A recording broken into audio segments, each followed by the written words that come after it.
Hello everyone, and today I'll be reading a Muichiro listener by me. So let's get into it. Muichiro finds many things that you do kind of strange or unusual. And honestly, at first he used to question you, to try and understand. He's not rude or anything. He does not try to belittle you in any way just because he doesn't get what you're trying to do. But the thing is, sometimes it really just whatever you do, it does not make sense for him, and he doesn't understand and wants to, and sometimes he just doesn't bother. After all, he probably thinks it's boring, asking you so many questions, always asking like he's confused and doesn't understand what you were doing. He was not stupid. You were just different than most. So was he wrong to have those questions? Perhaps he was overthinking things, but that doesn't mean that he should stop, well, trying to understand you, as difficult as it may be most of the time. He always thinks that it's an endeavor that's worth pursuing. After all, you are the love of his life, the one person that he wants to spend his forever with. So, if he does not try to understand you of all people, whom was he trying to understand? He just doesn't want to bore you. That's all. And for the most part, he will at least spend a couple of minutes trying to figure out what you are doing or what your intentions may be before just jumping straight up to asking. He doesn't want to be too annoying or to seem like a chore to you. That's the furthest thing from what he wants to be. He wants to make this relationship feel like it's worthwhile to you, something that you're interested in pursuing, and something that does not weigh down on you or sometimes feel like it's too much to do. But today was a different day, and there was a lot of confusion in his head. There were a lot of questions that he had that would probably go unanswered. The thing is, he had no idea why you were doing this, why you were wearing that crop top at home. Not because he thought it was disrespectful in any manner, but he had never seen you wear anything like that before, and he's never seen anyone else wear it either. So he's definitely staring, and he definitely feels embarrassed. And there is that feeling in his chest and that warmth in his cheeks that he's totally unused to. And he has no idea how to deal with all those thoughts and feelings.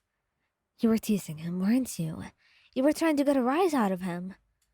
And he was certainly feeling different.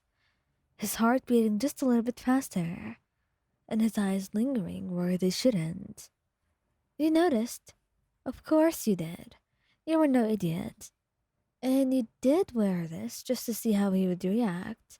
After all, my turn never fails to soften your heart with how adorable he could be.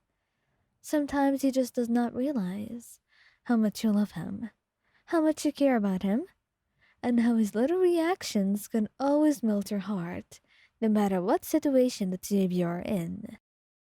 And that's certainly why you keep staring at him when he stares at you. And he notices just a little bit too late and immediately looks away, his face growing redder. Is something wrong, darling? You say, a knowing smile on your face. Nothing's wrong, he responds, although it's quite obvious then that he's been caught. It's a little bit too late to act ignorant now, but he was going to play at it, to see if you will leave him alone, or if you were just going to tease him further. And of course, he would never pass up the opportunity to embarrass him just a bit. Well, if you want to look at my face, it's up here, not down there. I wasn't looking anywhere. Oh, certainly. But I felt your eyes burning into me, my darling. You tell him, sitting next to him, and he feels like he's going to actually pass out. You were doing things to his heart, and his control on himself was slowly loosening. and you would not like what happened next. That's a lie. You would probably really like what happens next. But that was not the point. The point is, he does not want to do anything rash, and most importantly, this is embarrassing. He does not like the position that you put him in. Regardless, it seems not matter much to you. Because, what do you know? The next thing that you do is that you wrap your arms around his waist and press your face into the crook of his neck. I love you, Muichiro. And without you asking any more questions, yes, I'm not going out with us. And I did wear it for you. Now you've got nothing to worry about, right? He blushes, because you're perfectly able to assume what he was about to ask, without him even uttering a word. Well, I guess you're not wrong, he says. He tries into his cheeks again, and slowly he whispers, May I kiss you?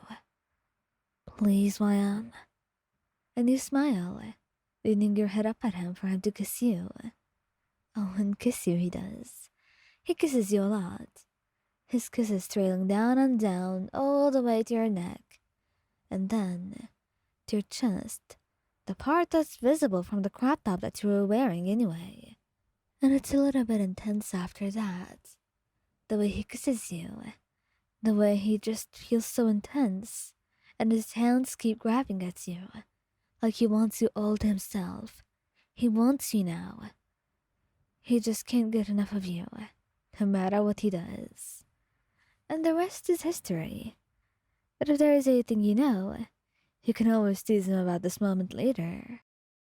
And he certainly buys you another crop top. You look wonderful, Wyan.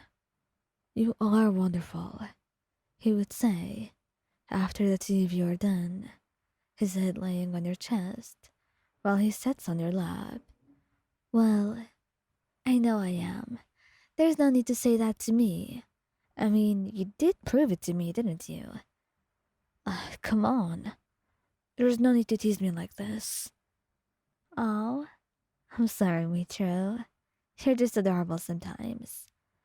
You say softly, kissing his cheek and ruffling his hair, and he melts into it. Your teasing soon forgotten, in favor of the way that you are smelling him and treating him.